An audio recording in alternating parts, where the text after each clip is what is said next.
Kilala niyo ba si Mr. Puna? Pues, kung hindi niyo pa kilala, ipapakilala ko. Ito siya. Ito si Mr. Puna. Mahilig mampuna. Buong buhay niya ay nampupuna siya. Tignan niyo.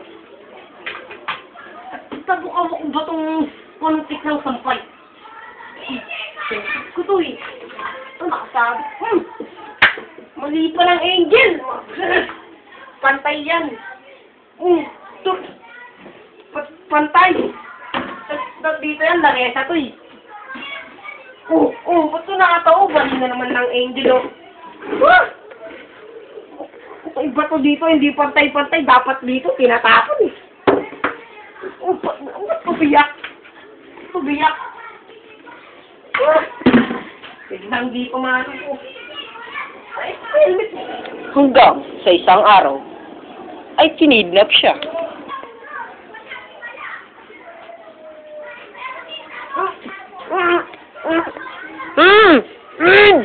Kumaingan.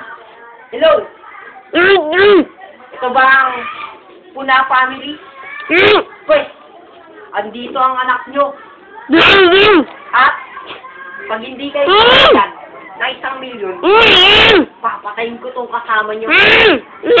Anak nyo. Sige na. Ba't ang ingay-ingay mo, ha? 1 milyon, barya lang sa amin. Sobrang yaman namin.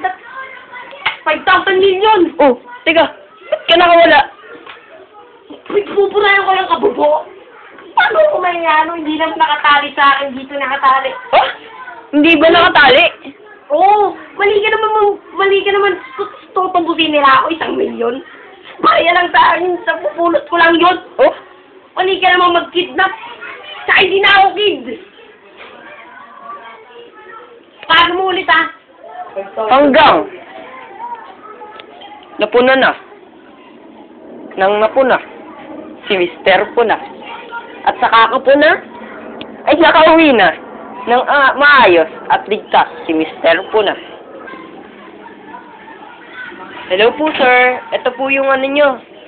Bakit nyo? Ba't mo ko nilalagyan ng bakit? Ako si Mr. Puna, hindi si Boy bakit?